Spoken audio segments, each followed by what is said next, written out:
We'll go ahead and get started. So I just want to say thanks to all of you for joining us for our second session here with Professor Gudefin. And I'm going to keep my intro very short this week. I just want to note that the chat, we're hoping everyone has the ability to send chats. We're still not sure what happened last week, but it's best if you can send things directly to the Q&A moderator if you're able to. That's one of our staff members, Fanya, behind the scenes, who will collect all the questions for us. So with that, I just want to go ahead and welcome Professor Gudefin, and I hope you all enjoy the session. Welcome. Hi, everyone. Good evening for most of you. I imagine you're in the US. I emailed Matt last week to really thank him for the opportunity to present because I really enjoyed meeting everyone and I really appreciate your questions and comments. So at the outset, I want to say that and really say that I'm very excited that we can continue the conversation today and next week. So thank you again for joining last time and this time around. I saw in the chat that someone already asked a question about the Jews of Singapore. So we're not covering this today. Today we're going to be focusing on India. However, if there is a bit of time during the Q&A, I'm happy to answer maybe more specific questions about Singapore. And hopefully next week also we'll also have time to cover maybe some things that I haven't covered during the lectures. Let me go ahead and share my screen because I'm going to be using a PowerPoint. I have a lot of really fascinating sources today that I want to go through with you.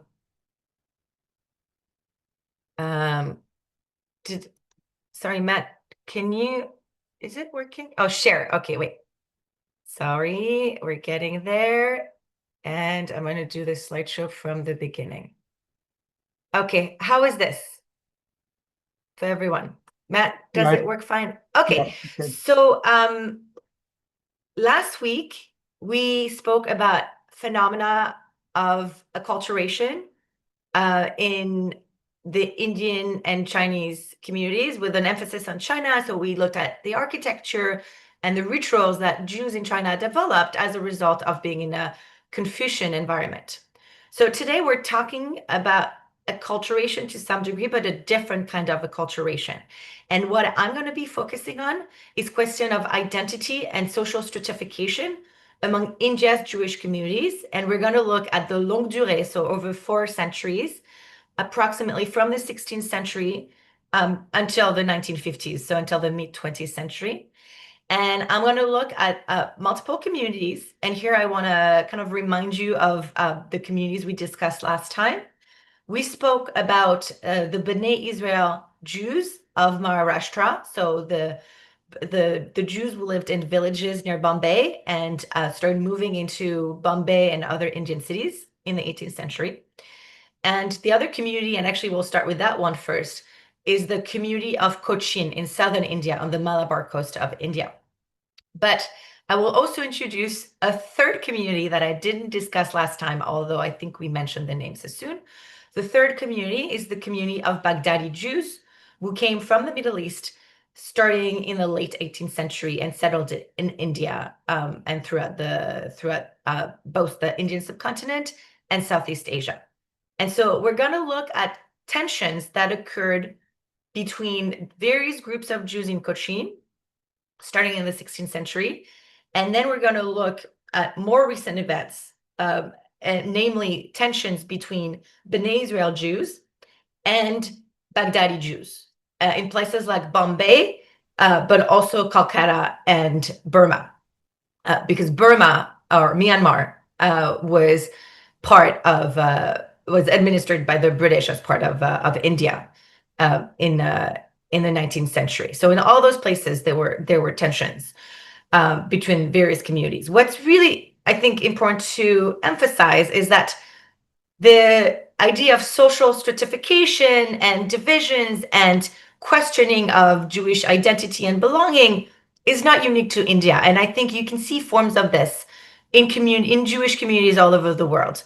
In the New York case, for instance, there were tensions between uptown Jews and downtown Jews in New York. So Central European Jews who had arrived to America before East European Jews who wanted to exert control over them, who felt threatened by this new immigrant. So we see that in the US case. In the French case, which is a case I'm very familiar with, and I'm actually creating a module now on Jews and citizenship. And in the French case, it's very striking that, as you probably know, Jews were among the first, Jews in France were among the first communities to be emancipated, to gain full civil and legal rights in the French context, right? In the context of the French Revolution.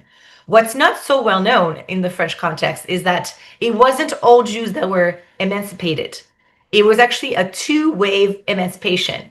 The Sephardic Jews of France who lived in southern France were first emancipated, and then Ashkenazi Jews petitioned for their own emancipation and were granted civil and legal rights.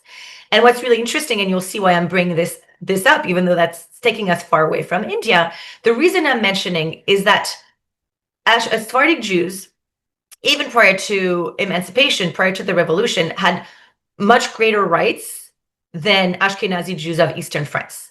And so when Ashkenazi Jews started petitioning to get emancipated themselves, Sephardic Jews felt very threatened and tried to distance themselves from Ashkenazi Jews so as to ensure their own status. Okay, so why am I saying this? Because we can see this in a number of contexts. However, what I think is quite unique about India, and that's something I want to discuss today, is that Jewish communities in India, and this is the case both in southern India and on the coast of Maharashtra, and in kind of the satellite communities of those groups, the caste system that was in place in Hindu society really shaped the conversation over status and social stratification.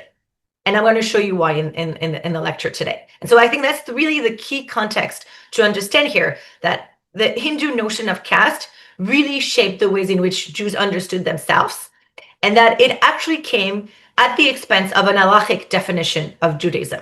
So it actually came into tension with kind of traditional rabbinic notions of Jewish identity and Jewishness. Okay, so this is a kind of a summary because we're going to look at those two cases. So at the outset, I wanted to really highlight the commonalities between the two case studies that I'm going to unpack today. So as I said, we're going to look at case-like discriminations among Jewish communities in India, looking at Cochin, Bombay, and Rangoon in Myanmar. And even though this happened over the course of multiple centuries, what we see in both the case of Cochin Jews and the case of Baghdadi Jews in Israel is a very parallel phenomena. So the first one is that in both cases, it was newcomers, so more recent arrivals to India, who doubted the lineage of native Jewish communities. So in the case of Cochin, sorry, I'm trying to play around with the video. Okay, sorry, I'm just adjusting the video so I can see. So in the case of Cochin, I mentioned last time that it was a very long-standing community that might have been roots, going as far back as the time of King Solomon. So this community in the southern part of India had been there for centuries, but starting in the 15th and 16th centuries, there were new waves of arrival to Cochin coming from Europe and the Middle East, especially the Ottoman Empire. And many of the newcomers who arrived in the 15th and 16th century and settled in Cochin were Iberian refugees from Portugal or Spain, who had either come straight from Europe or by way of the Ottoman Empire. And they were Jewishly more educated than the native Jews who had been there for centuries, and they saw them as having impure lineage. And what's really interesting is that they were a much smaller community than the community that was already established in Cochin. So centuries later, in Bombay, we have a very similar dynamic where Baghdadi Jews, and I'll show you a map of Baghdadi Jews later, were coming from, actually, it's a bit of a misnomer, not only from Baghdad, they're coming from other places in Iraq, Syria, even Iran. But usually scholars use the term Baghdadi Jews, even though they were differences in where they actually came from, but they were Middle Eastern Jews. So the Middle Eastern Jews who came to Bombay came in the late 18th century. And when they encountered the Bnei Israel, they, on the one hand, recognized that the Bnei Israel were Jewish. I mentioned last time that there was a process of religious revival among the Bnei Israel community that was kind of led by both, ironically, Christian missionaries and Cochin Jews who had settled in Bombay. So that meant that by the time Baghdadi Jews moved to Bombay, the Bnei Israel Jews, this community that had been there for many centuries, was very recognizably Jewish, right? Because they had joined a much more normative form of Judaism than they had previously at. And so already in 1796, the Bnei Israel community built a synagogue in Bombay. And in fact, when Baghdadi Jews arrived to Bombay, they used that synagogue. So clearly, they didn't doubt that these people were Jews. However, very early on, they saw themselves as superior to those native Jews. Okay, so you see that parallel in both contexts, right? Both in 15th century Cochin, 16th century Cochin, and 18th century Bombay and beyond. What's really interesting also in both cases is that the claims of superiority that were articulated by the newcomers were based on the alleged impure religious ancestry of the older communities, right? So the concept of purity was really central to how they saw themselves as being different from those other communities. And they also, because both the Baghdadi Jews and the Jews that moved into Cochin from Europe and the Middle East in the 16th century had greater Jewish knowledge, they also mobilized that knowledge to make the claim that the other Jews that they were encountering were inferior to them.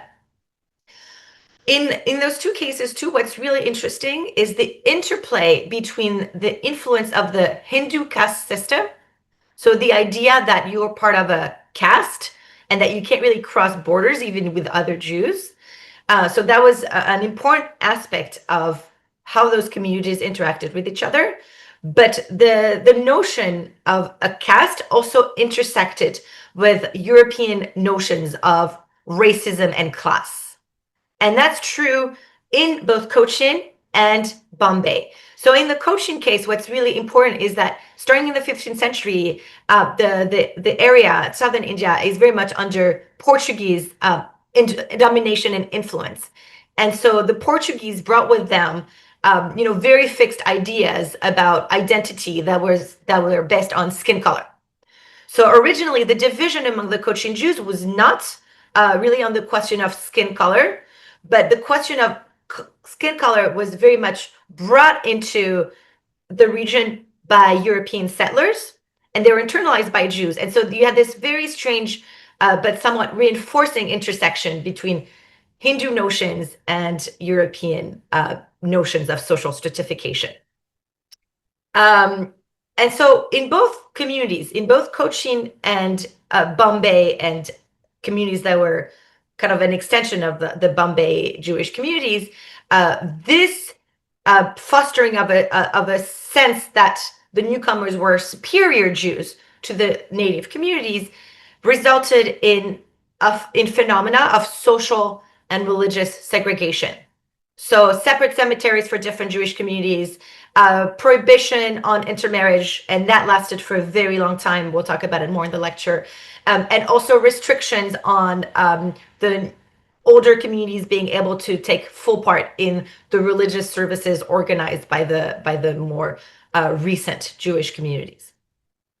As I said earlier, what's really interesting is that the notions of Jewishness, of Jewish identity that emerged from these social interactions actually often went against a Jewish, meaning rabbinic definition of Judaism, because it's centered on a biological definition, which is a definition that does not exist in Judaism. And I can talk more about this.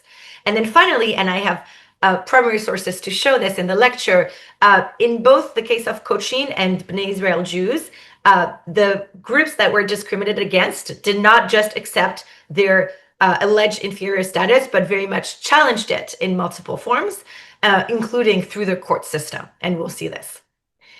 Okay, that's very dense. So I want to stop for 1 second and ask if anyone has questions so far before I give you more details about those two case studies.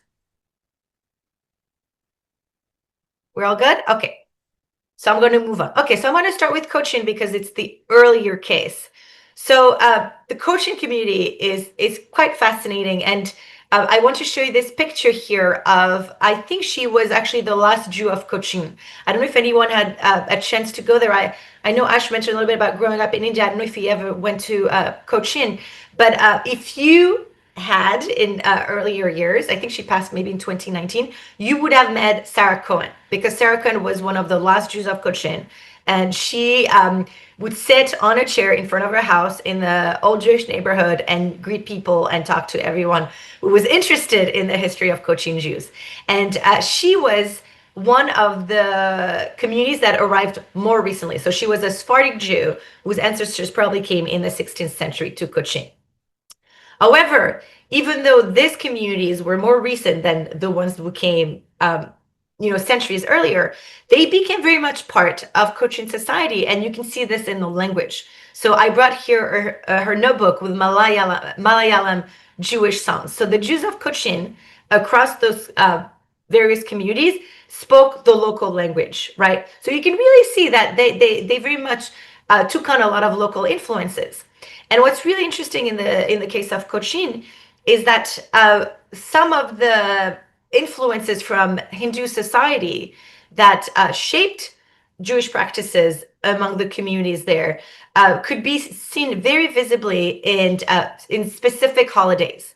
And so it's very interesting. One scholar, I think he's probably an anthropologist by training, who has written extensively about Indian Jews, is named Nathan Katz. And he did anthropological research in the 1980s with Cochin Jews. And he noticed that in the ways that they practice Jewish holidays, they center a lot of their rituals around notions of purity and royalty that were very much influenced by the local Hindu culture. For instance, so this was the Pardesi synagogue. So this is a synagogue built in the 16th century by those newcomers from Europe and the Middle East, so by more recent communities.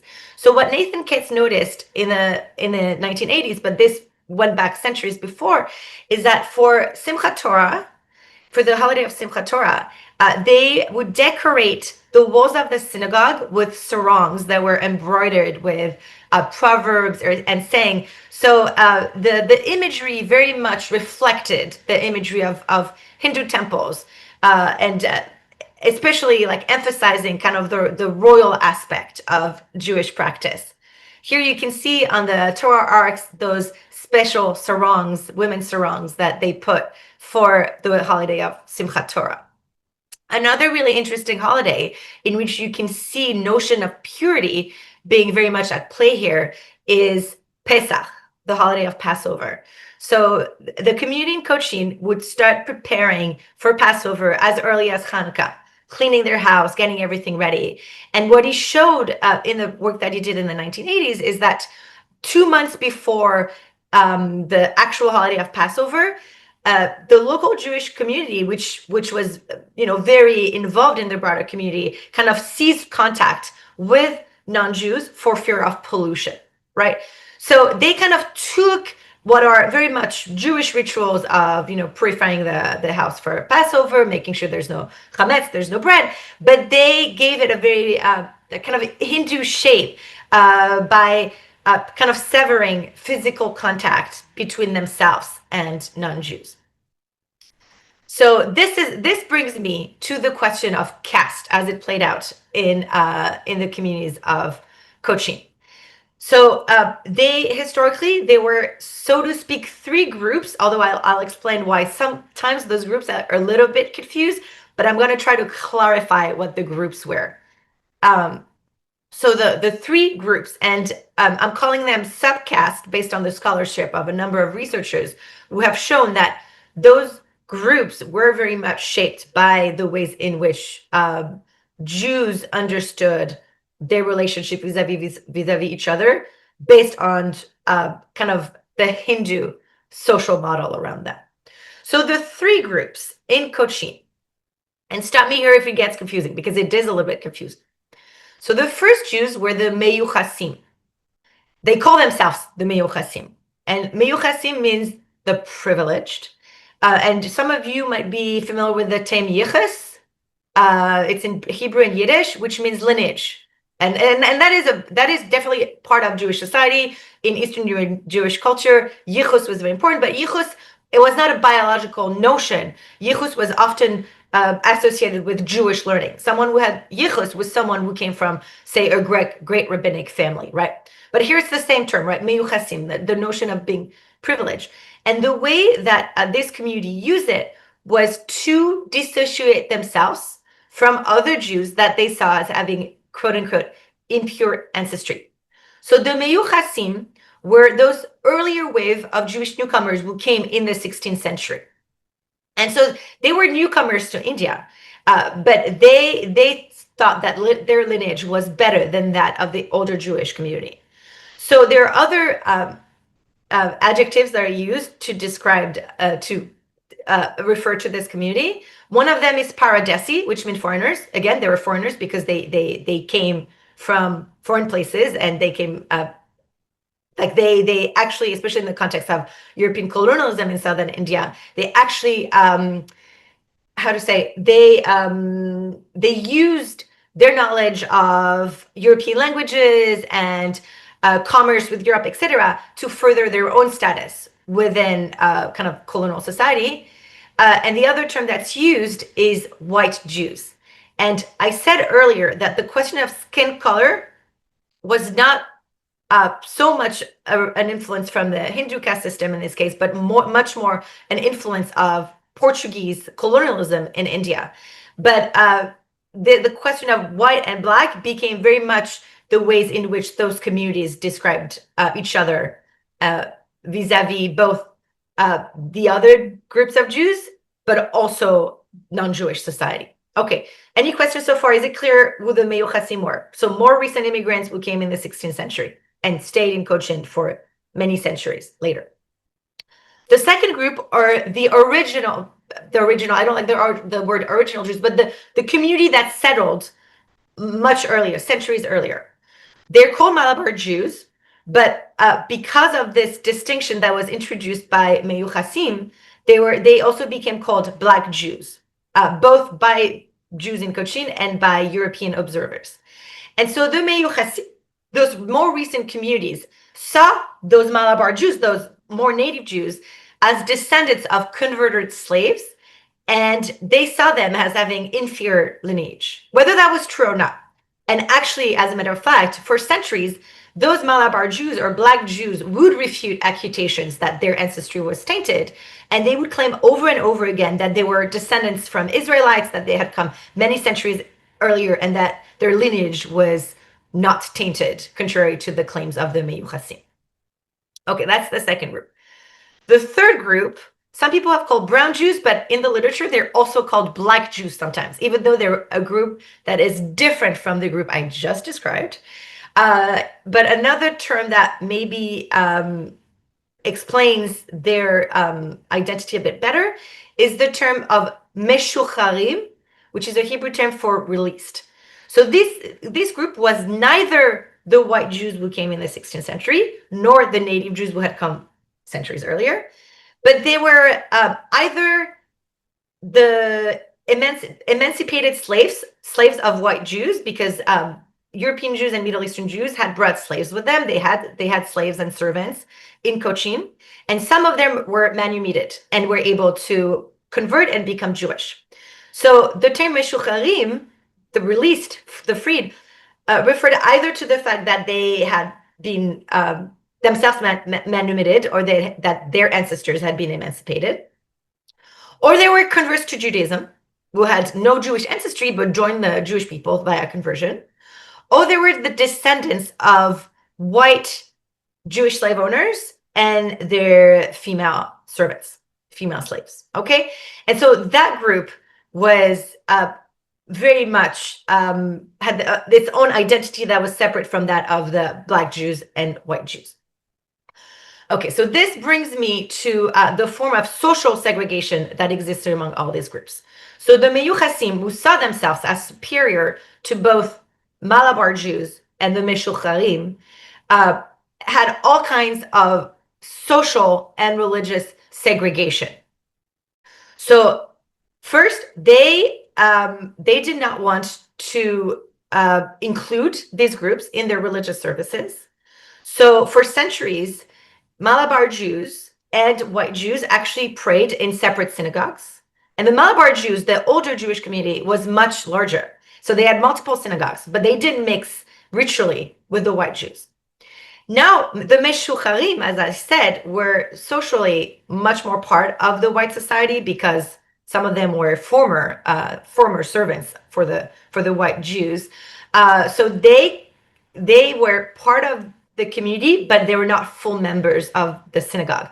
So they tried to pray in the Pardesi synagogue, which was the one that was run by the white Jews, but they could only sit at the back. They could not they could not count as the minyan, as the prayer, the minyan of, as the quorum for prayer. They really were not full-fledged members of the synagogue. What's really interesting, and here the question of caste I think really comes up, is that in addition to this religious segregation, there was very strict social segregation. So the white Jews refused to eat meat that was slaughtered by either groups that was not the quote-unquote white Jews. And they refused to eat with those groups. And in addition to this, there was a very strict prohibition on intermarriage.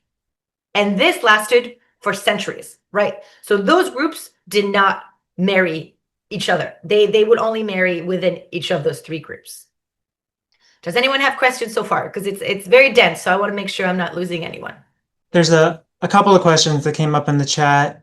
Maybe it's similar to what you just answered, but maybe it's a little more nuanced to it also. Did any maternal or versus paternal lineage have effect on determining who was considered Jewish between the groups?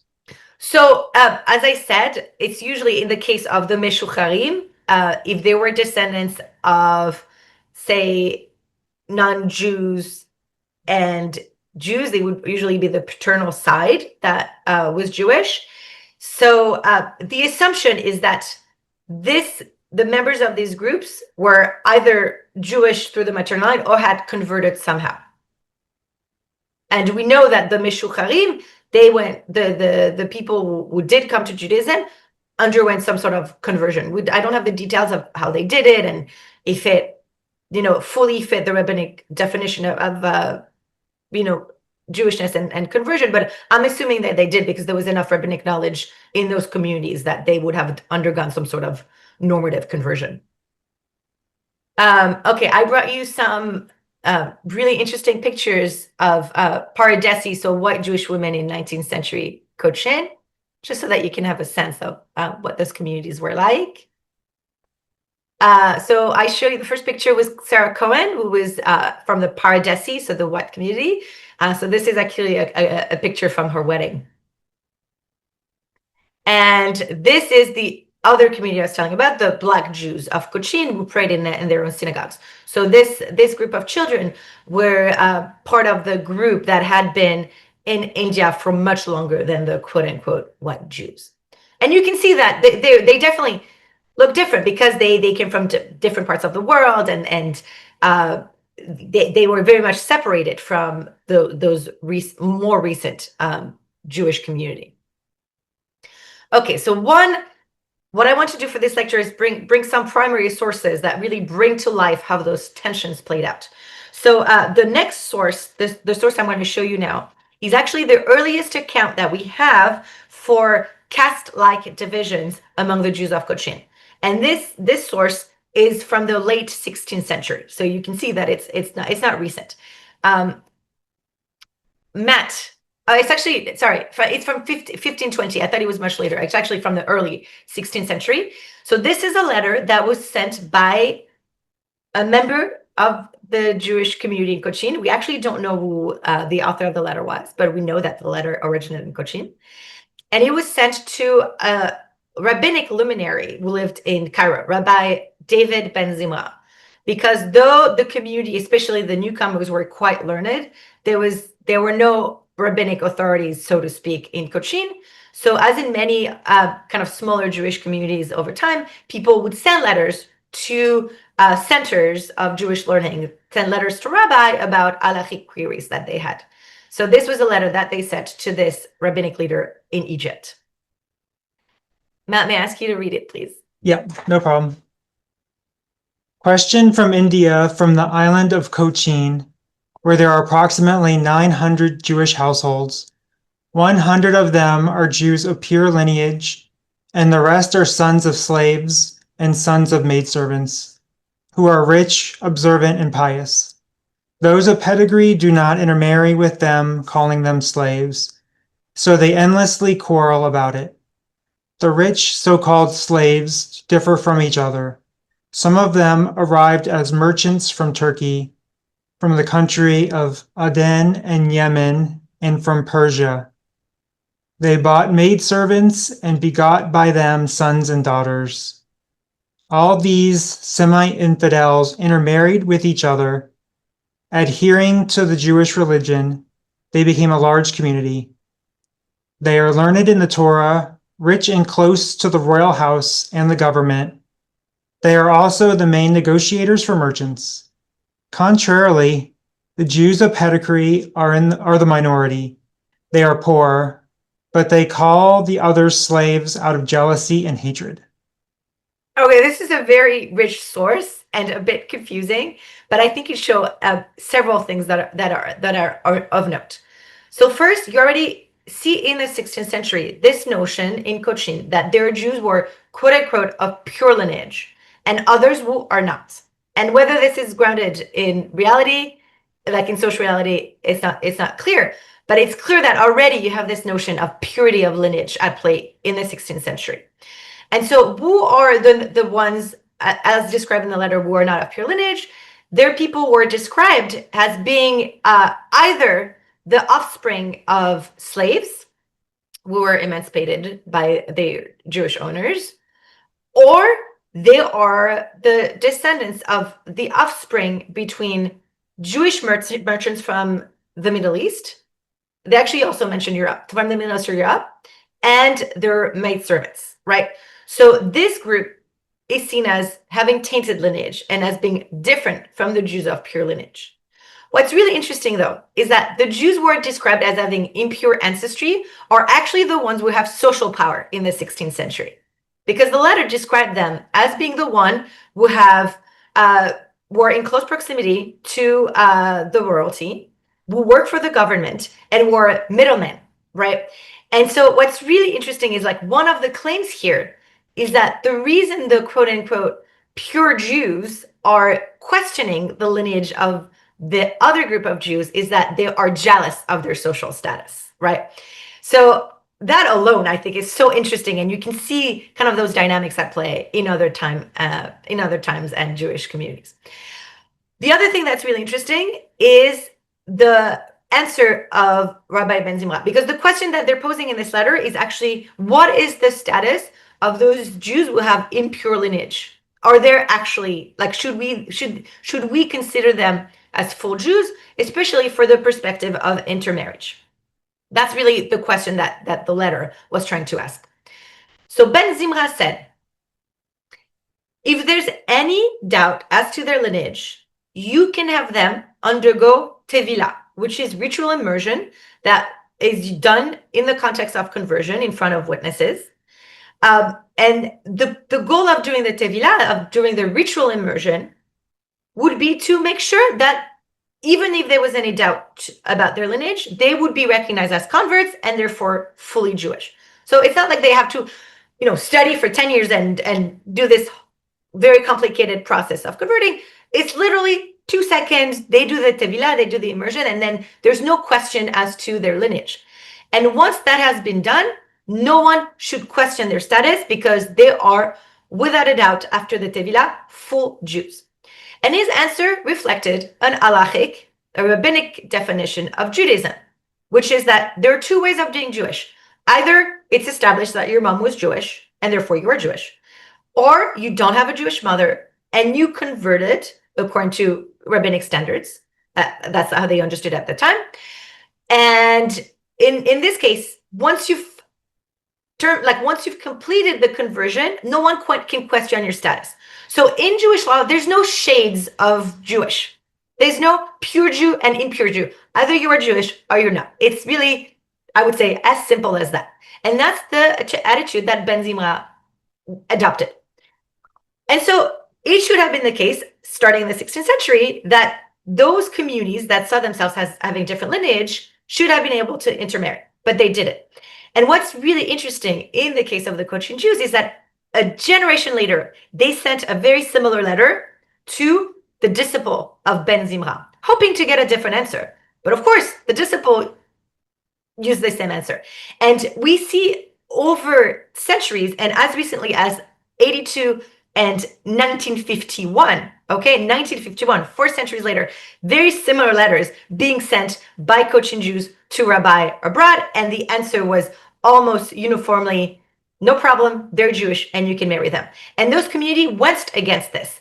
And I'm really emphasizing to show you that the notion of Judaism that they adopted was no longer based on halakha or Jewish law, but really much on biology and how they understood kind of biology in defining Jewish identity. And in doing so, they very much went against the rabbi's opinion. So what's really interesting in the case of Cochin is that the groups that were discriminated against, the Meshucharim and the Malabar Jews, did not just accept their quote-unquote inferior status. And we have a source from the 18th century that shows very much the pushback that they exercised against those restrictions on their religious equality and social standing. Matt, do you want me to read, or you're okay with reading this? No, it's fine. I can read. Great, thank you. Yeah. They are treated by the white Jews with coldness and contempt because, being stronger numerically than the whites, they, according to tradition, rose more than once against them in former times, and even had the boldness to use so much violence that the ruler of the country had to interpose his authority and protect the whites. As far as I have been able to discover, these differences are usually caused by the black Jews constantly pressing for equality with the white Jews. The latter would not allow this because they did not look upon the black Jews as original Jews, but considered the majority of them to be either the issue of their released slaves or of the natives of Malabar who had been proselytes. It is related that the black Jews always wanted to mix with the white by intermarrying. Also, that instead of behaving humbly toward the whites, they laid themselves out to be discourteous in greetings and salutations in the street.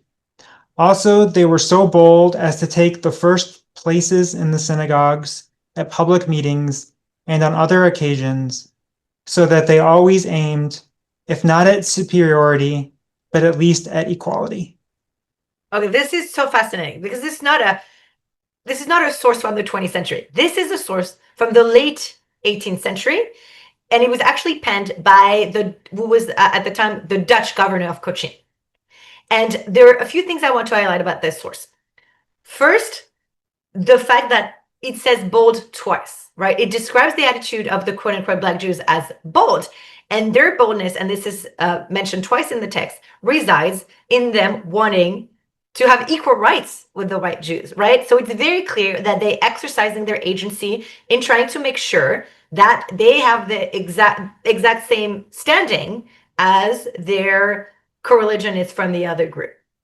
And what it also shows is this notion of a social hierarchy. I think that's what the word bold really reflects, is that because the white Jews saw those other Jewish groups as inferior to them and as impure, they expected a certain behavior from them.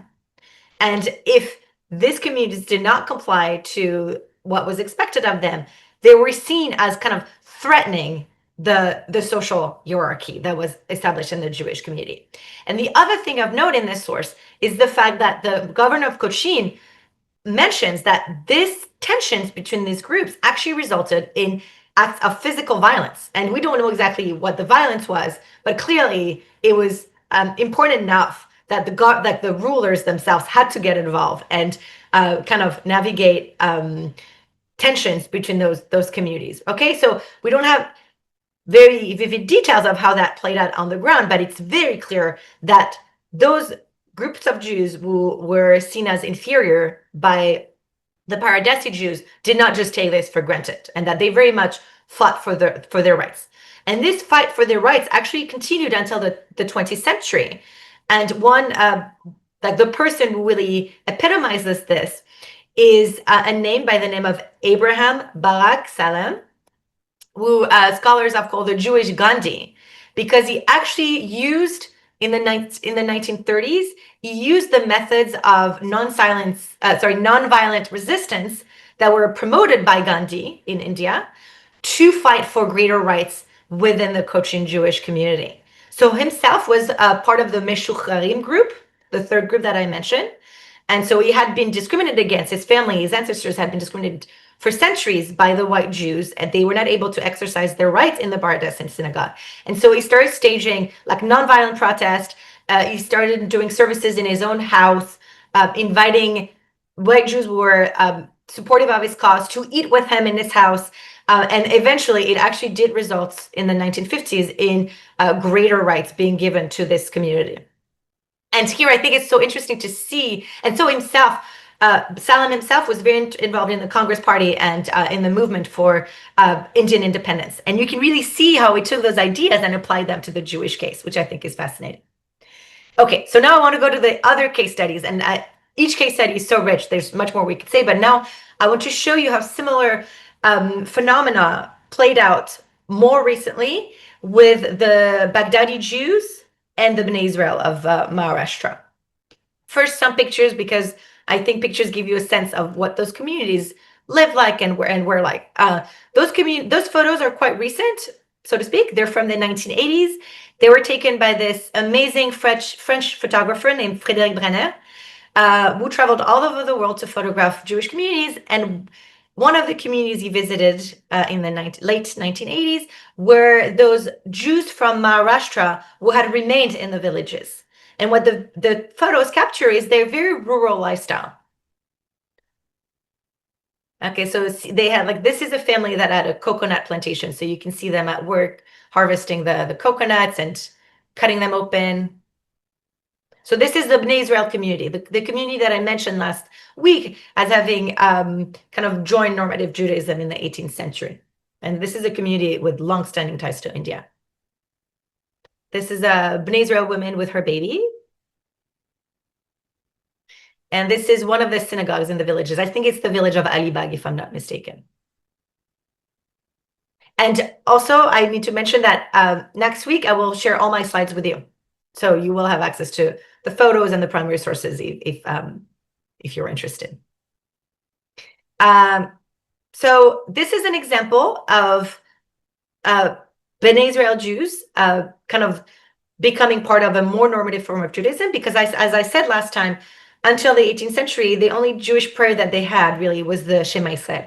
They didn't have the Haggadah, they didn't observe most of the holidays. And so they had nothing like a Haggadah until the 19th century, until they were kind of Jewishly educated by Cochin Jews. And so this is an example. I think this is actually the first Passover Haggadah with both Hebrew and Marathi, which is their local language that they have spoken for centuries. So even after they actually adopted a more normative form of Judaism, Bnei Israel Jews did retain some very unique practices, and I want to briefly mention two. The first one is an attachment to the prophet Elijah, which we all have knowledge of prophet Elijah, specifically from the holiday of Passover, but they developed a very unique affinity with the prophet Elijah, and they developed the belief that Elijah had ascended to heaven from a rock that is located in Maharashtra, near Bombay, and they worshipped that rock. And very interestingly, this rock is also a pilgrimage site for Hindus and even Muslims, I think. So it's a place that's very sacred for the local community of Maharashtra across religious boundaries. And to this day, it remains a very special site to Indian Jews, to Bnei Israel Jews. including Jews who have moved to Israel. And so it's fascinating that you can see on this photo the rock itself, but also a plaque that was, I think it's fairly recent, that was put there by clearly Indian Jews who are living in Israel, like Israeli Jews of Indian descent, because the plaque has mentioned in, I think, I am assuming it's Marathi and English, but also Hebrew. So clearly, I think it was descendants of Bnei Israel Jews who were living in Israel who wanted to kind of consecrate this site. So this remained quite important in the Bnei Israel tradition. Another tradition that is very much unique to the Bnei Israel community is the Malida. So the Malida is this meal which kind of is reminiscent of offering, like food offerings in the Hindu tradition. And the Malida is like a festive meal that's celebrated usually with friends and family, and that involves rice and sweet ingredients. And actually, I brought you a quote by this artist, this painter, Siona Benjamin. She's a fascinating artist, and we really produces art that reflects our Bnei Israel heritage. Actually, on the left side of the slide, you can see the cover of a book that she illustrated about the story of India's Bnei Israel Jews. So she said in an interview, oh, sorry. May I ask you to read for 1 second, please? Yeah. I am inspired by the beautiful rituals of my childhood growing up Jewish in India, and also by the stories told by my family. One of them was the story passed down from generation to generation. I especially remember the Malidah ceremonies during my years growing up. These were performed for the prophet Elijah, as my community believed that he left on his chariot to go up to the heavens from Alibag. Here we met as a family and as a community. We did the Eliyahu Hanavi prayer and prepared and ate the Malidah, a dish of flattened sweet rice with nuts and crushed cardamom and freshly grated coconut. It was delicious. And it's just delicious. And so what's interesting is that if you go to India, so I worked with the Bnei Israel community a few years ago, and they still do the Malida. And in Israel, Indian Jews or Jews of Indian descent also continue this tradition. So why am I bringing this up? To show you that when Baghdadi Jews came, starting in the late 18th century, from the Middle East to India, they encountered a Jewish community that they couldn't quite make sense of, because on the one hand, it was recognizably Jewish. They kept kosher, they kept Shabbat, they already had some Jewish texts, they had a synagogue. But on the other hand, they had those traditions that are very unique to this community and that are very much Indian practices, right? Indian Jewish practices that are a reflection of centuries of Jewish life on the Indian continent, right? And so, here that's the map I wanted to show you earlier of Baghdadi Jewish migrations to show you exactly where they came from and where they settled. So those individuals, they were mostly merchants. It was very much a mercantile community, came from Iraq and beyond. So you can see on top of the map over there, Baghdad, Basra, and made their way down to India. So you can see here some of the places where they settled: Bombay, Mumbai, Pune, which is near Bombay, Chennai on the eastern coast, and then going all the way up to Kolkata or Calcutta. And some of them also moved to what is now Myanmar, and some made their way south to the Malayan Peninsula, to what is now Malaysia and Singapore. And actually, Malaysia is geopolitically very much aligned against Israel. Someone with an Israeli passport cannot go to Malaysia unless they have a foreign passport. Like they cannot come as Israelis. There is no Jewish synagogue in Malaysia. However, there are traces of the previous presence of Baghdadi Jews, and I have been there and can show you pictures, because in Penang, where there was historically a Baghdadi community, there is still a cemetery. And the cemetery has been preserved, and it's been taken care of by like a Malaysian who's ethnically Indian. And it's kind of a fascinating snapshot into Yeah, history. So if anyone ever makes their way to Malaysia, I highly recommend Penang. And then, of course, as someone mentioned last week, the Kaduris and the Sassoons. The Sassoons opened branches in China, namely Shanghai and Hong Kong. And that also brought waves of Baghdadi Jews, right? So what you see here is really truly a transnational community that moved across all those places and that remained in touch with one another despite the geographical dispersion. Okay, so I hope that answers some of the questions about Baghdadi Jews. So this is a picture also taken by Frédéric Brenner, that French photographer, in the 1980s of Baghdadi Jews who lived in Calcutta. And what the pictures that he took in Calcutta reflect is kind of the lost grandeur of the Baghdadi Jews. By the 1980s, most of them had left for Israel, and the people who remained there very much lived with a very nostalgic memories of their past wealth under the British. But it was very much a dying community by the 1980s. And this is a picture of the famed Sassoon family in Bombay in the 19th century. So the Sassoon family is very famous. I don't know if I mentioned this last time. They're often called the Rothschild of the East because they were the descendant of a man named David Sassoon, who came to Bombay and established kind of this very successful, very lucrative trading network across India, China, and the Middle East. The Sassoons became especially wealthy as a result of the opium trade. And like to this day, they're like quite known in the region, and anyone who has ties to like Jewish history in the region like know the name Sassoon.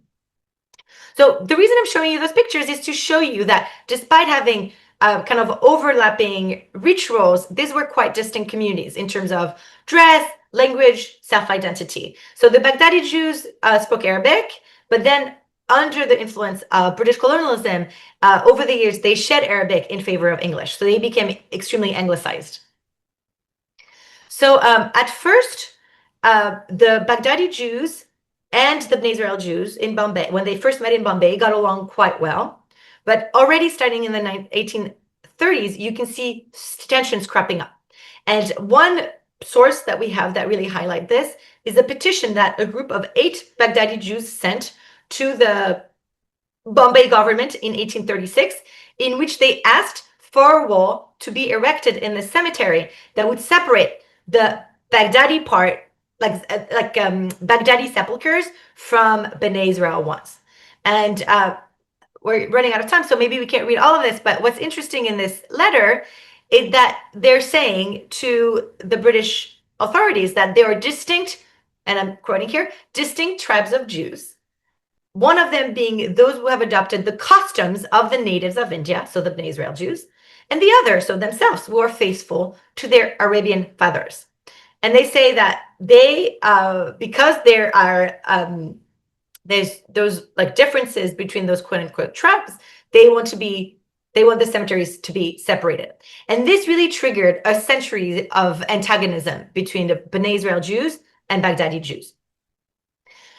So in response to discrimination such as this one, but there were also others. So Baghdadi Jews started to refusing access to like into their synagogues by Bnei Israel Jews, or they refused for those who were able to go into the synagogues, they refused to let them get involved in Torah reading. So they denied them kind of full rights to participation in religious services. And in addition to this, and this is similar to the Cochin case, right? They also refused to intermarry in quotation marks, with Bnei Israel Jews on the basis that the Bnei Israel were not quote unquote pure Jews. So we see kind of a very similar rhetoric to the one we've seen in Cochin, where those newcomers are questioning the Jewish lineage of those much older communities. So similar to the case in Cochin, Bnei Israel Jews did not take this for granted and did not just kind of sheepishly accept the inferior status that was imposed on them.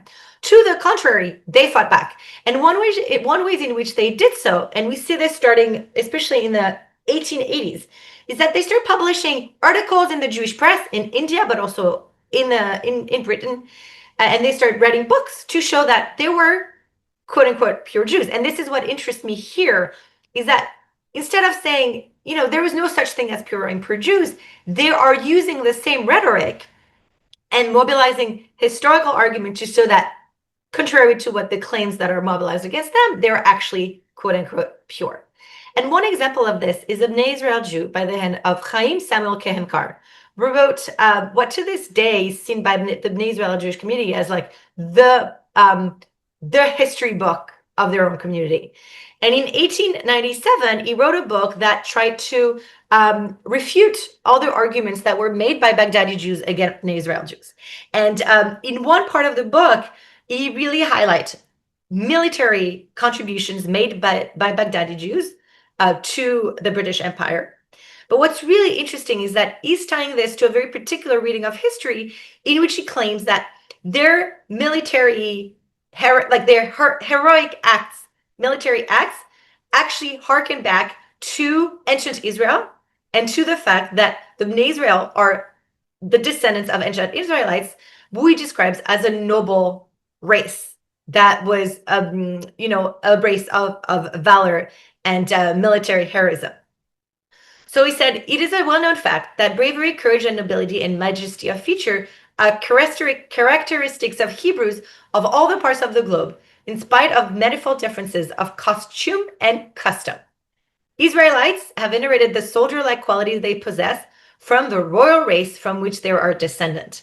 That courage has been a most distinctive mark of the Hebrew race. So we're the descendants of a mighty race of warriors, famous in times of remote antiquity, one which defeated most powerful armies under most trying circumstances in the Holy Land of Israel. So it's really interesting to see how he's using, recent events, namely Bnei Israel contributions to the British Empire, military contributions, and tying them up to this notion of an unchanging Hebrew race going back as far as ancient Israel, right? So what we see at play here, and this is just a small segment of his book, but the ways in which he's internalized very much like European notions of race, and that he's mobilizing them to assert his own Jewishness and that of his community. This fascinating pictures that actually show you the military aspect of the Israel history. Those pictures were published in Kehenkar book in the edition that was published in the 1930s in Israel. So this is from the 1937 edition. There were some illustrations with the book.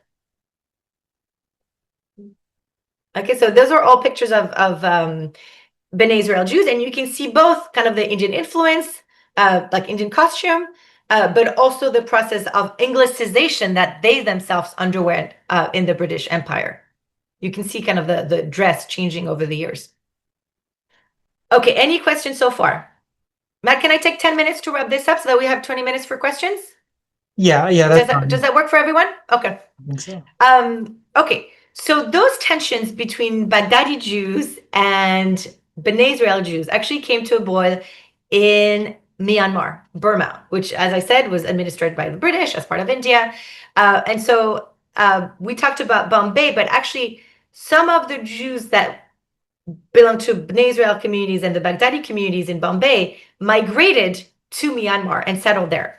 And by the 1930s, Myanmar was quite, like the Jewish community there was, Ash, I'll get back to you in a minute, okay? So the community there, the Jewish community in Myanmar was fairly small. So in the 1930s, there were approximately 1,300 Jews. And of those 1,300, we estimate that 60 of them were Bnei Israel. So it was a small minority. The rest of them being Baghdadi or Jews from other parts of the Middle East, okay? So despite being such a small community, they became embroiled in a series of tensions that eventually resulted in a legal case. So the legal case really started around the questions of whether those Bnei Israel Jews in Myanmar could take part in the elections of trustees at the Musmeach Yeshua synagogue. By the way, the synagogue still exists. It's still in Myanmar. You can see pictures on the slide. And so previously to 1934, Bnei Israel Jews could vote for trustees, but they could not run for elections, which already was quite aggravating. But in 1934, the retiring trustees actually refused B'nai Israel the right to vote in the election. And what happened is that in response to this decision, a few members of the B'nai Israel community in Myanmar actually sued those Baghdadi trustees in British court. And what came next was a long-standing debate in the British court about the standing of B'nai Israel Jews and whether they were Orthodox enough to be considered as fully Jewish and to have the rights to participate in the election of trustees. What really is worth noticing is that on the side of people who said, there are full Jews, there are Orthodox Jews, were also some Baghdadi Jews who came to their defense. And eventually, it is the Bnei Israel who won the day because the British court ruled that there were Jews like the Baghdadi Jews, and there was no reason to make a difference between these two communities. And that really bolstered the Bnei Israel claims to have like full legal status as Jews. Ash, I'll take a second to answer your question.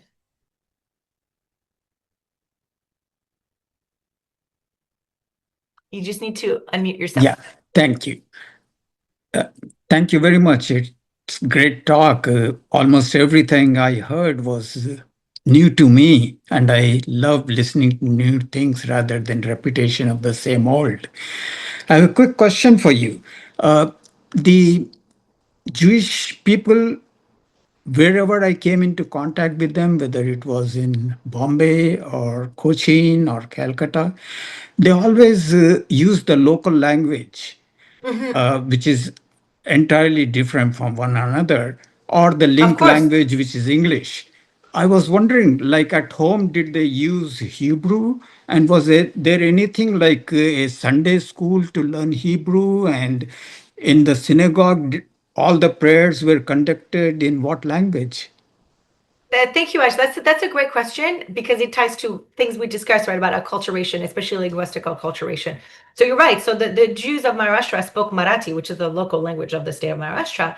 And in the south, the Jews spoke tell me if I'm pronouncing this correctly, Malayalam. Is that the right pronunciation? Right. They spoke Malayalam, which was also the local language. So in the home, they spoke those vernaculars. And of course, with British influence, they start speaking English too. And so they were highly multilingual communities. So they didn't speak Hebrew in the house. Hebrew was used for services. So service was in Hebrew. And yeah, they learned it. As I said, the Bnei Israel, for instance, were taught Hebrew by Christian missionaries and by Cochin Jews. So they starting in the 19th century, they knew some Hebrew, but it wasn't the vernacular language that they used in their everyday life in the confines of their home. It was very much reserved for prayer. Now, someone asked about Singapore, so actually that's a nice way to tie it to this, because Singapore is also interesting. The Jews who came to Singapore originally were Baghdadi Jews, so this community that I mentioned earlier. Many of them came from India. So they came from Iraq, but by way of India. Right. So Baghdadi Jews settled in India, and then some of them moved from India to Singapore. And you can see very, very early on that they spoke many languages. So they spoke Arabic because that was the language of their forefathers. They spoke Hindustani, which they had brought with them from India. And then once they settled in the Malayan Peninsula, they also started talking Malay. So I'm actually looking right now for my own research about a legal case involving a Baghdadi Jew in colonial Singapore. And it's a fascinating case. Actually, we can do a whole lecture about this if anyone is interested. He secretly married a Chinese immigrant to Singapore. And in the court case, it's described that he spoke Malay with her, because Malay was the language of commerce in the Malayan Peninsula, right? So this is kind of standard across those communities, that there was, one, a high level of multilingualism, and second, that they spoke the vernacular languages, and that Hebrew was reserved for prayer, not for like everyday interactions within the community or within the family. Matt, I wanted to thank you, Ash, so much for your question. I wanted to, in closing, I want to reflect a little bit about why it was the case that the Baghdadi Jews treated the Bnei Israel Jews the way they did.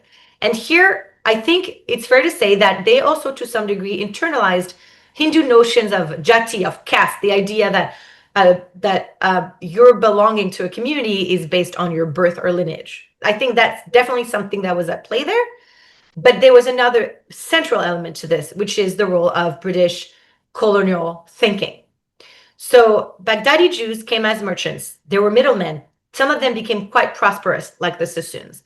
And they wanted to be part of European society. And actually, at first, during the first decades of the 19th century, the British ruling authorities categorized them as Europeans. But in the 1880s, they actually changed the categories and they excluded them from this category of Europeans. So Baghdadi Jews started feeling in the 19th century that their status as quote unquote Europeans was threatened. So that I would say heightened the stakes for dissociating themselves from Bnei Israel Jews, because Bnei Israel Jews, as I've shown you through 2 lectures at this point, were Indian Jews. They were Indian in so many different ways. So they were natives, they were seen as such, and that was being native in British colonial society was not a good thing. That meant that you were discriminated against. So for Baghdadi Jews, that really provided an impetus for separating themselves from this community as much as they could so that they could secure their own status.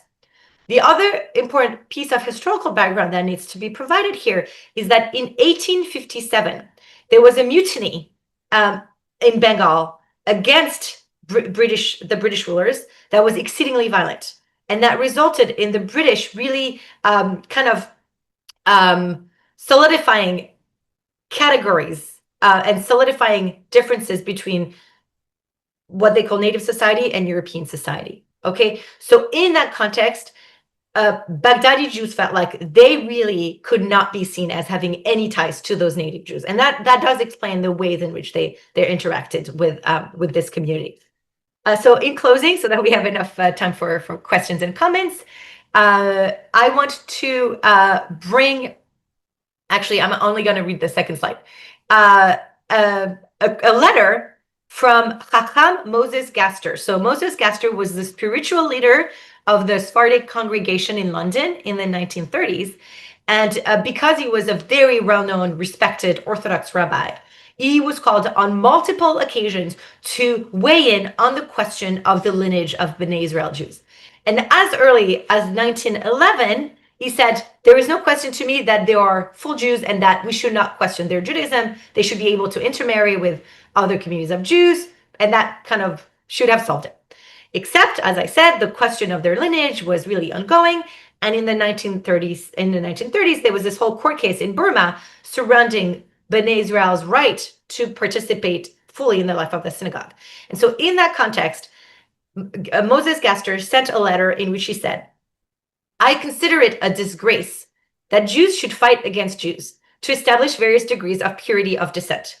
It is a dangerous procedure and absolutely against the Jewish spirit.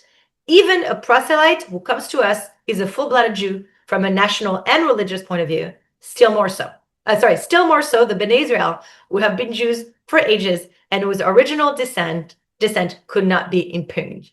Okay, so I want to leave it at that, just because those questions are very much ongoing, and we're going to see next week how those debates about Jewish lineage played out in Israel. And even today, there are still discussions about this. And I read recently that there have been cases in Israel, even though the chief rabbis in Israel have repeatedly said that Bnei Israel Jews are full Jews, there have been cases of rabbis denying the right to Bnei Israel Jews to marry someone who's not from this lineage. So ongoing questions, and I kind of want to leave it with this for all of us to really think about how questions of social status and debates about, quote unquote pure and impure lineage still play out in our own communities, and of course also in non-Jewish communities, right? This is, I think, a universal human phenomenon that we need to confront. Thank you, and now I'm ready for questions and comments. Yeah, thank you. Yeah, I was going to actually ask about Israel next, but it sounds like that's next week. So that's next week. Also, next week I have to answer your questions about China. I didn't have time to research, and I want to come up with good answers, but there were questions last week that remained unanswered, and I have them. So I do want next time to make a little bit of time for that as well. Okay, great. A couple of people asked Oh, actually, a couple people they just note that they met Sarah Cohen, and the question was asked Oh, where her husband came from. I believe that she was Baghdadi. They were fully like Pardesi. I They think he were, was okay. also a quote unquote white Jew. And then a couple of people actually asked, is Malida held on a certain holiday or a specific time of year? It's usually for festive occasions. So it could be for like a specific Jewish holiday or just like a ceremony for a birth or a marriage. So it's usually quite frequent for like if there's a Bnei Israel wedding, there will be a Malida. So it's not associated with one particular holiday. It's more a festive ceremony that is held whenever there's a happy event in the community. Nice.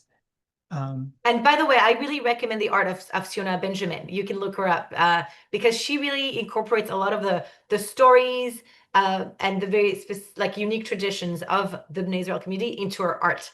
So it's interesting to see how she's conveying this in art form. And she's based in the US, I think. I forget where, maybe New York. So I'm sure you can even find her art in like local exhibits depending on where you live. So it's worth checking out. Yeah, yeah, that's nice. Another question, was the main synagogue in Cochin for the Paradesi Jews? So the synagogue that is well known, which is probably the one that, so you mentioned some people in the learning community have been to Cochin. So probably the synagogue that they have been to is the one that I showed you on the pictures, the Paradesi synagogue. So the Paradesi synagogue was the one for white Jews, and it's the most well-known one. But Malabar Jews had their own synagogues. I think at a given, they were like about 7 or 8. And I believe that most of them, I've seen some of them, I think all of them have been preserved. So they're not they're like a little further away from Cochin, but they're in the vicinity of Cochin and you can visit them. So I would definitely advise if you do go to India, don't just go to like Jewtown. It's called Jewtown. Don't just go to Jewtown and the Paradesi synagogue, but try to branch out and also go to those other communities, other synagogues where the Malabar Jews used to pray. Because the architecture is also quite different. So it's yeah, I think it's worth checking out. So they Yeah, really, yeah, they didn't share the space. Like Malabar Jews and white Jews didn't operate together. So the question of segregation within the space, within the synagogue space at the Paradesi synagogue, really played out between white Jews and the group called the Meshucharim, the group that was the descendants of so-called slaves and converts to Judaism because they had ties to the white Jewish community. So they prayed in that space, but they were relegated to the back of the synagogue, and they couldn't read the Torah, they couldn't count as part of the minyan. So there were drastic restrictions against their participation in synagogue life. thank you. Yeah, a question here: are these letters to Rabbi David and his response in the Cairo Geniza? And I'll add, if not, where I guess what are the origins of the letters?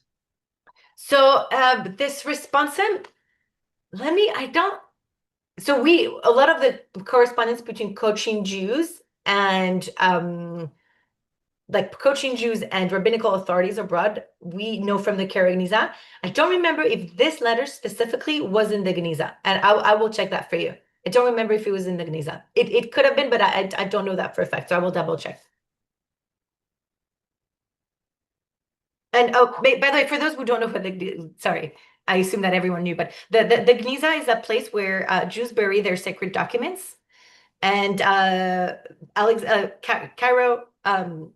In Egypt, for many centuries was the center of Jewish learning, and they had a very large Geniza, which was preserved. I think it was found by Schechter in the 19th century, by a kind of British Jewish scholar.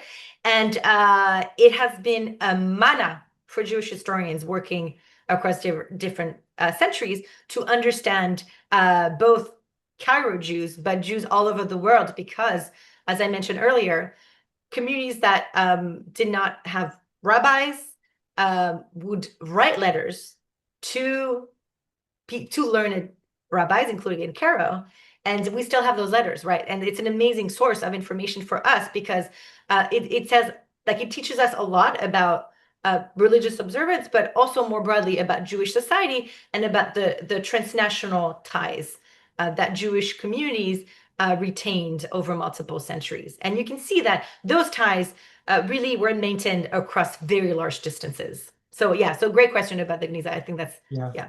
And Important to if mention. anybody's interested in learning more, we actually have a program on November 12th on the Cairo, specifically all just about the Cairo Geniza. It's a free program with Dr. Malka Simkovich, who is a great teacher, if you're I familiar. might join actually. I might see I might see somebody there. That sounds fascinating. Yeah, that's not, I'm not an expert on the Kyrgyzstan, but definitely for Jewish historians, it's been an incredible source of information and sources. Great. I see, Dara, I see your hand is raised. You can ask your Uh, question. Well, this is really a comment. A few years ago, I watched a Zoominar where they talked about how India was one of the few places in the world where Jews were never discriminated against. It's so sadly ironic that they were doing it against, each other among Right. themselves. Very sad. Yeah, I mean, sadly, I think it's a lesson about human nature and how, because again, it's, the story I told is very specifically Jewish, but it's a universal story, right? So what interests me is how it played out in the Jewish case, how, rabbinic arguments were mobilized to ensure discriminations or were just put to the side when it didn't fit the discriminatory system that certain Jews were trying to impose on other Jews. So that's what interests me. But I think you can see that in any community of human beings, creating distinction and justifying them, especially like on the basis of biology. I think that's something that we see in multiple contexts across centuries. Yeah, unfortunately. Somebody just mentioned in the comments that they visited the Sassoon synagogue, and that just to make a pitch for a different program that we had earlier this year, we actually had a program on the Sassoon Codex, which was named. I don't know. I don't think it was named after the original family member, but one of the family members who grew up in Bombay and who collected many manuscripts. And that's probably maybe the most important, or one of the most important that he collected is now at the at the museum in Tel Aviv in Israel. And so Fascinating. you can watch. We did a whole talk with one of the I don't know if curator's the right word, but from JTS. She did a lot of the research into it before it was auctioned, and then donated to the Israel Museum in Tel Aviv. I don't remember the name of the specific one, but it's a very interesting talk if anybody wants to see how sort of the webs of this of Indian Jewish culture kind of make their way even till very recent times. It was within the Absolutely. past. I think it was actually October 7th, 2023, that it was supposed to be officially the ceremony for its reception in Israel. So it was an unfortunate Wow. day, but also a very recent recent. Right. On the topic of the Sassoons, I also want to say that you can see kind of the legacy of the Sassoon family in multiple parts of Bombay and Pune, next to Bombay. There were, the Sassoon synagogues that one of our learners mentioned, but they also built hospitals. And there's also in Bombay, in central Bombay, the Sassoon Library, which is an incredible space. And when I lived in India, I actually used to study there to take my GRE to go to graduate school in the US. So I spent many hours there. And not only is it called the Sassoon Library, but you actually have a statue of David Sassoon. So you see David Sassoon. So very much the Sassoon family is very much part of the landscape of Bombay. And someone mentioned the Jews of Hong Kong and Shanghai. So I also wanted to recommend two books, and I'm also happy to send the recommendation in an email. But if people are interested, there's a lot of literature on the Sassoons, but there are two books that I read and that I think are quite interesting and quite accessible. The first one, I have a background, so you might not see it, but it's called The Sassoons, The Great Global Merchants and the Making of an Empire by Joseph Sassoon, who's done a lot of work, especially with family letters in Arabic, and he's kind of retraced the history of the Sassoon family from the times of David Sassoon, kind of the first great leader of the family, all the way to the modern era. And what he traces, and it's quite fascinating because it ties to the story I told you in the lecture, is really the process of Anglicization that they underwent. And they became actually, I think, ennobled. I think they gained noble status in Britain, but why they were very much part of the like powerful families of England, they also were seen as kind of different by the non-Jewish aristocracy, and they also faced a kind of some degree of anti-Semitism. So even for the most successful of them, their status was still a little bit gray. They never completely fully become Europeans, though they saw themselves as European. That was definitely not the way that everyone in the British aristocracy saw them. So that's the first book. And the second book was written by a journalist, but it's based on a lot of historical research. Some of you might have read them, especially those who ask about Hong Kong and Shanghai. It's called Kings of Shanghai by Jonathan Kaufman, Two Rival Dynasties and the Creation of Modern China. And it focuses on the Sassoon family and the Kaduri family. They're both Baghdadi Jewish families in the context of Shanghai. And there's still Jews in Shanghai. There's still a synagogue, and there's still some Baghdadi Jewish family. So again, this migrations that I described today, there are still some families in some of those places, but not most. So in Malaysia, that's no longer the case. I have met people here, actually, Singaporean Jews who were born in Kuala Lumpur because their families were born in Malaysia, but they have since moved to Singapore. And Indonesia also had a Jewish community, but there are Jews there, but there's no established Jewish community. And definitely those Baghdadi Jews who live there have since left. In part, actually, because of the Japanese occupation during World War II, in which all the Jews of Indonesia were interned by the Japanese and faced horrendous conditions. But that's a whole different story. And actually, someone asked about Shanghai. When I first designed this series of lectures, I had wanted to talk about the refugee experience, like the European refugee experience in Shanghai. I think there's just no space for me to talk about this in those 3 lectures. But if there is interest, I'm happy to present this as a separate lecture. We can talk again, if this is something you're interested in, we can see with Maddie if we can do this, because that's a whole separate thing that deserves, I think, a full lecture, and that's not quite connected to the issues I want to talk about in this series of lecture. Is it Art who asked about Singapore? So, okay, Singapore, the Jewish history here is also fascinating. And the first chief minister, so the equivalent of the prime minister of Singapore, was a man by the name of David Marshall, who was a Baghdadi Jew. So yes, in fact, it was very much tied to that history. And not only was he Baghdadi Jewish, but he was exceedingly involved in the Jewish community. So he was involved in Singapore politics, but also in the Jewish community. And he helped set up the Jewish Welfare Board after World War II to help provide for the Singapore Jewish community. And he talked about, facing anti-Semitism in British school, about being seen as inferior because he was Jewish. And he played a very important role in Singapore's independence from the British. And a lot of his political activism was shaped by his own understanding of history and discrimination that was rooted in his Jewish identity. And he was also a very prominent criminal lawyer before he became a politician. And before becoming the chief minister of of Singapore, he was known for being a very talented criminal lawyer. And so if you come to Singapore, there is a little museum devoted to the history of the community, and you can see photos of David Marshall's grandparents, who were from I think Baghdad, actually, and they dressed in full-fledged Middle Eastern garb, so you can really see kind of his Middle Eastern lineage in those photos, which is quite interesting. And the family name was Mashad, actually. It was an Arabic family name that they anglicized into Marshall. Thank you. I see one hand raised physically from, looks like Alan Mandelbaum. If you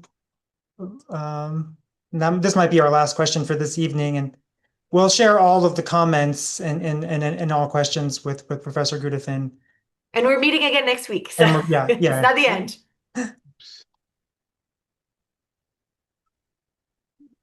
Matt, did someone have a question he said? Yeah, Alan, it looks like you're unmuted now. You can speak. Okay. The question I have is, did all these groups in India have the Kohanim, Levim, and Israelite groups? That's a good question. I think among Baghdadi Jews, yes. I think they didn't have it among the B'nai Israel community. The Baghdadi Jews for sure had it. I know, let me try to think. I'm trying to think about moments in the sources where this would have come up. Okay, my understanding is that the Bnei Israel community didn't, but in both Baghdadi Jews and I think in the Cochin Jewish community, there are people who did identify as Kohanim. But let me check that. That's a great question, actually. I will check that. I'm going to write this down. Why did I say flip the channel to look at this? Yeah. Thank you. So- Thank you for that question. Yeah, thank you. And thank you everyone. And there's some other comments that we'll definitely share with Professor Gudefin. And if there's anything you want to respond to next week when we're back together. Great. So thank you for another wonderful lecture. I'm sure everyone else out there appreciated it, and we look forward to seeing you next week. Thank you everyone for joining. I'll see you next week. And thank you, Matt, for organizing.